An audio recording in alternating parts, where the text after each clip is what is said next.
I'm 78 years old, and almost everyone keeps asking me the same irritating question. Robert, don't you want to let someone into your life? Living all alone in that huge house, don't you ever feel lonely? You know what?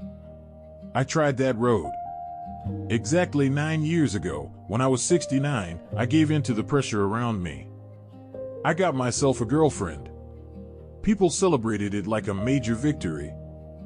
Finally, Robert is moving on, they said.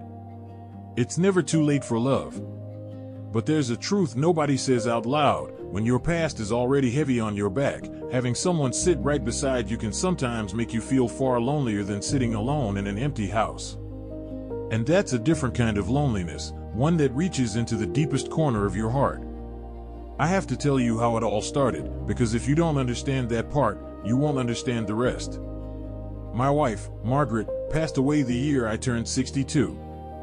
She was doing one of the things she loved most, tending her rose garden, when she suddenly suffered a severe stroke.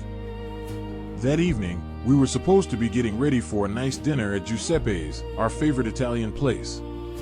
Instead, within a few hours, I was forced to pick out a casket. One minute she was laughing, really laughing, at something our grandson had said. The next minute, she was gone. That's how sudden it was. For the 2 years after I lost Margaret, my life was completely turned upside down. The weight of grief turned the house into a shrine. Everything stayed exactly where it was. Margaret's coffee mug was still in the same spot in the cabinet. I couldn't even bring myself to touch the perfume bottle on the dresser. Her presence was everywhere. And Saturdays. Saturdays were a nightmare. For more than 37 years, Margaret and I had the same Saturday routine. We'd drive to the farmer's market, buy fresh vegetables and a few bright flowers, then come home. She'd make her incredible frittata, and we'd sit on the back porch with our coffee, simply enjoying the peace of being together. But without Margaret, Saturdays collapsed on top of me like a huge emptiness. Every minute felt like it was screaming, "Look, don't you dare forget what you lost." Still, life is fluid. And little by little, very little by little, I began to settle into a new order. I developed a routine that became a habit. Every Wednesday I'd go to the hardware store. Not because I truly needed anything, but because I wanted to talk to people. There was an older guy there, Mike, who was always working on something. I also joined a woodworking class at the local community center. I improved my cooking. Over time, I got pretty good. What started with scrambled eggs turned into making a solid roast dinner, and I even learned how to bake bread. I built a rhythm that worked for me. I'd wake up at 6, sip my coffee on the porch. I'd spend the rest of the day in the garage working on projects. At lunch, I'd go to the diner on Maple Street. Betty knew my order by heart. In the afternoons, I'd read or work in the garden Margaret had always loved. Was it the life I'd dreamed of? Of course not. But it was still my life, and for the first time after Margaret, I wasn't just breathing. I was actually living again. And inside that routine, I could honestly say I felt okay. Then my son David started to worry. We were having dinner at his place, this sweet little brick house in the suburbs, and without hesitation he said it. "Dad," he said, pushing his mashed potatoes around his plate, "you can't keep living like this." "Like what?" I asked. "I'm fine, David." "You're not fine. You're alone all the time. That's not healthy. Mom wouldn't want you living like this." Bringing Margaret into it was a hard hit. But I ignored it. My son was worried. I could understand that. "David," I told him, "being alone and being lonely are not the same thing." But he didn't listen. My friends didn't listen either. The next Thursday at the VFW during poker night, Tom pulled me aside. We were outside smoking cigars, and his face was serious. "Robert," he said, "you're too young to give up. You're too young to sit in that house every night by yourself." I was 67 at the time. 67, too young. And honestly, I started taking it seriously. I started thinking maybe something was wrong with me. Maybe I was choosing the easy way out. Maybe I was hiding from life. Those thoughts crept into my mind and made me question everything. So I did what millions of people do when they feel desperate, lonely, and pressured. I joined a dating site. It took me an entire week to pick a photo and upload it, one that didn't make me look like a serial killer. Writing a profile that didn't sound pathetic took another week. Retired contractor, enjoys woodworking, reading, and quiet evenings. My God. Reading that back, I sounded like the most boring man on earth. But I did it anyway. I hit publish. And when the messages started coming in, I felt something I hadn't felt in 6 long years. Wanted. Attractive. Like I still mattered to someone. That's how I met Patricia. She was 64, widowed, and that warm smile in her photos grabbed my attention right away. She lived in Riverside, only about 20 minutes from my house. We messaged for about 3 weeks. She asked about my woodworking projects, told me about her garden, shared pictures of her grandkids.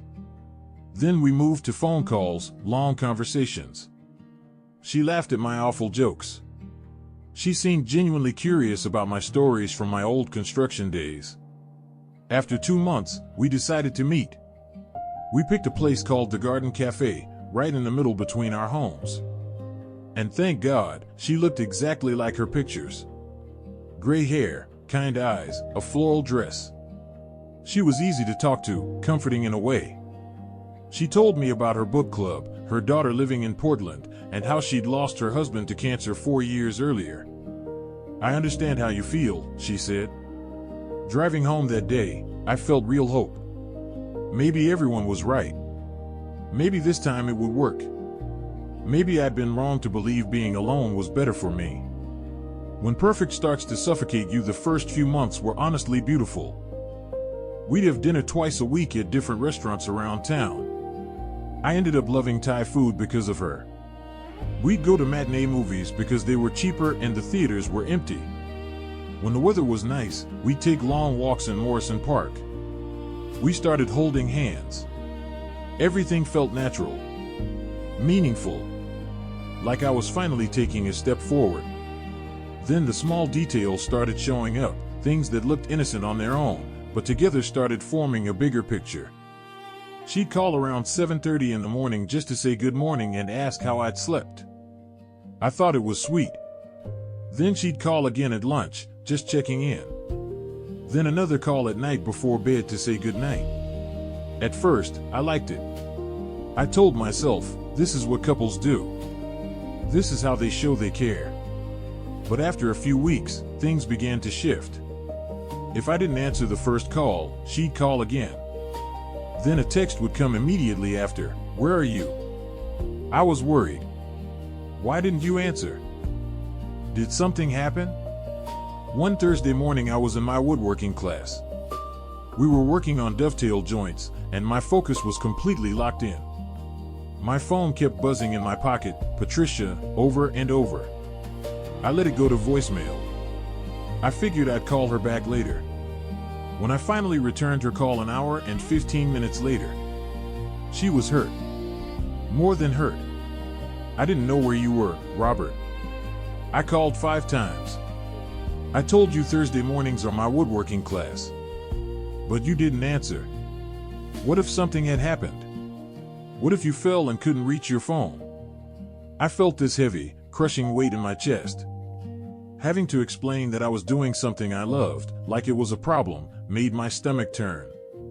Even being unreachable for 1 hour felt like I'd done something wrong. Then weekends became an issue. Every weekend she wanted a plan. Visit her daughter. Go to the outlet mall. Try the new brunch place everyone talks about. Drive to the coast for the day. Anytime I said, "I just want to stay home this weekend, rest a little, spend some time in the garage," I'd see that wounded look in her eyes. "Don't you want to see me, Robert? I thought we were building something. My friends' boyfriends always want to spend time with them." And that's when it happened. Even though a huge no was screaming inside me, what came out of my mouth started becoming yes. Because who hurts someone who just wants to be with you? Who chooses woodworking over making his girlfriend happy? What kind of selfish man does that? When you get a girlfriend at 69, people miss something important. Everyone assumes you should be grateful. Like you've won some grand prize.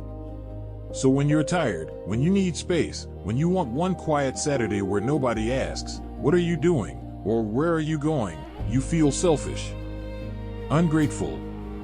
Like you're throwing away a gift you didn't deserve to receive. After about 6 months, I noticed something that really bothered me. The moment her name appeared on my phone, my shoulders would tense. Not with excitement. Not with anticipation. With dread. Like I was bracing myself, like I was walking into something uncomfortable. One night she called at 10:45.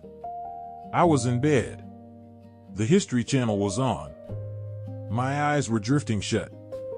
The phone rang on the nightstand, and a big part of me, honestly, a huge part, didn't want to answer. But guilt flooded in. What if something was wrong? What if she needed me? What if she was scared, hurt, in trouble?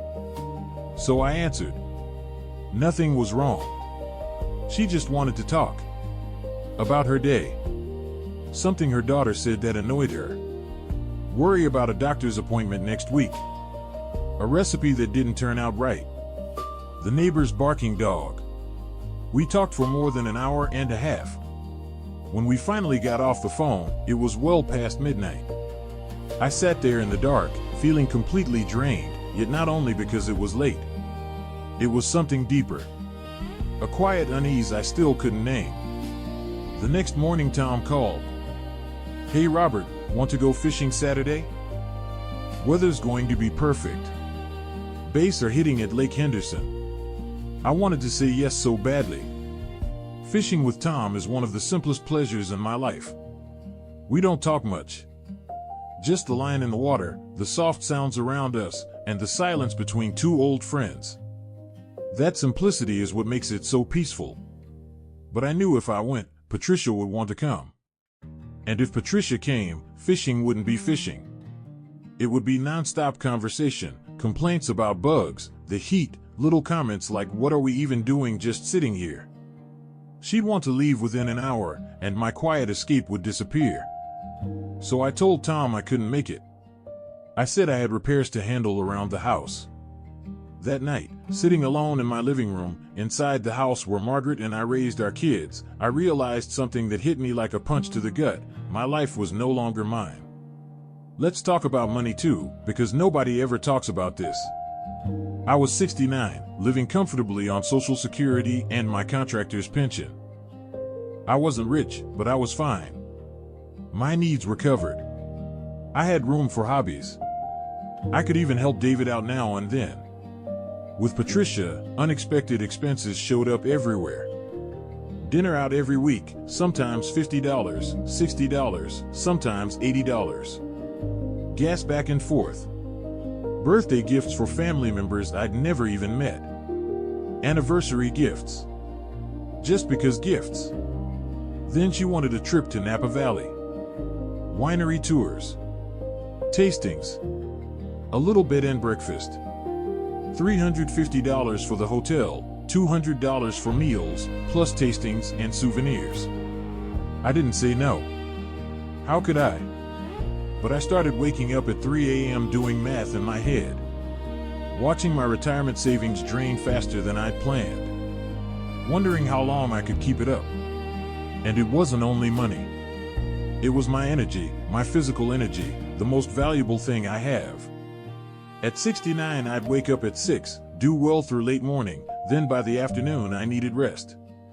A nap. A quiet hour in my chair. That was my system. And at 78, it hasn't changed much. Patricia either didn't understand that, or understood and didn't care. She'd want to go out for dinner at 6:30.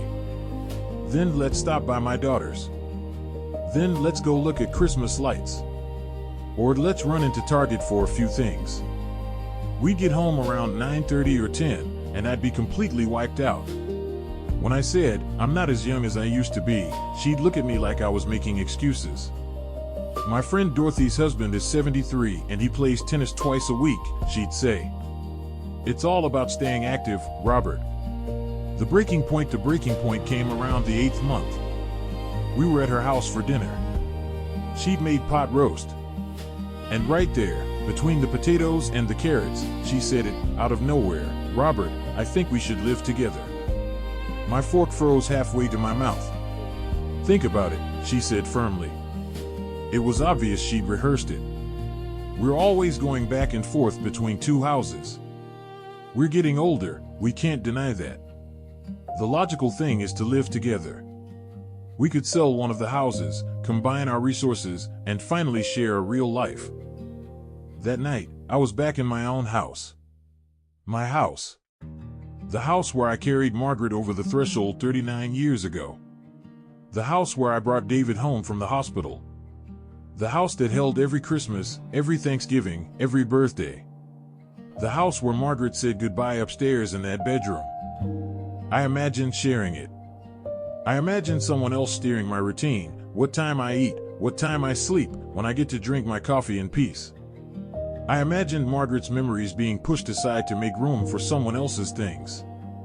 Someone else's story. Someone else's choices. And in that moment, a real panic washed over me. I knew I had to tell Patricia.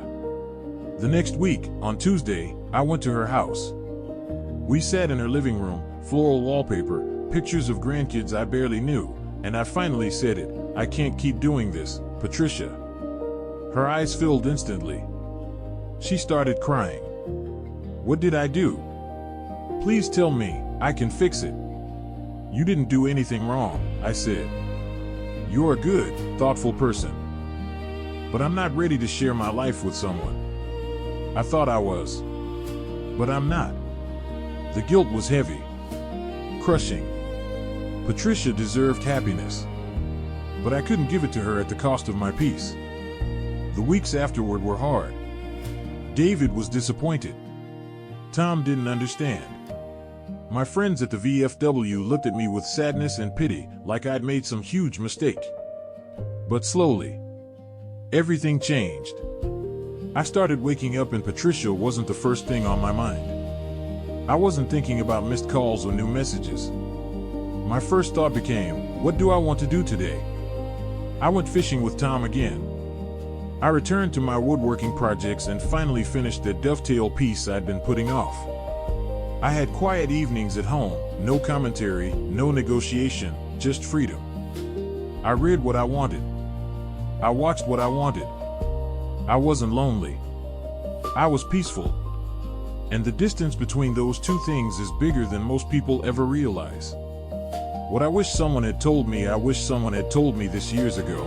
There is a deep difference between being alone and being lonely. With Patricia, I was never alone. But because I couldn't truly be myself, I felt lonely in my bones. That's a different kind of loneliness. Someone is sitting right next to you, asking, "Are you okay?" And yet you've never felt so isolated in your life. It's been 9 years since Patricia. Since then, I haven't been in a relationship, and I don't want one. Not because I've given up on life. Not because I'm bitter. Not because I'm cold or damaged. But because I finally understood the truth. I didn't step into that relationship because I was lonely. I stepped into it because I was afraid. Afraid people would say I'd ended up alone. Afraid of being judged. Afraid of disappointing my son. Afraid of dying in that big house by myself. That fear, more than love, more than real connection, is what pushed me into a relationship that made me miserable. Now I'm 78. Every morning I wake up at 6. I make my coffee exactly the way I like it, strong and black. I spend my days in the garage working on furniture, fishing at Lake Henderson, reading on the back porch, or sometimes doing absolutely nothing at all. And I don't have to explain any of it to anyone. I don't have to defend my need for peace. I don't feel guilty for choosing my own company. About a year ago, David finally said what I think he'd been resisting for a long time. He came over for Sunday dinner, watched me working in the garage, and said, "Dad, you look happier than you have in a long time." He was right. I'm happier. Not because I found the person of my dreams or lived some fairy tale ending. but because I found peace inside myself. And I wouldn't trade that peace for anything. I'm not saying relationships are bad. I'm not saying love isn't worth it. But if you're 70, 75, or 80 and you're considering a relationship only because you're afraid of being alone, I want you to pause and ask yourself, what am I really afraid of?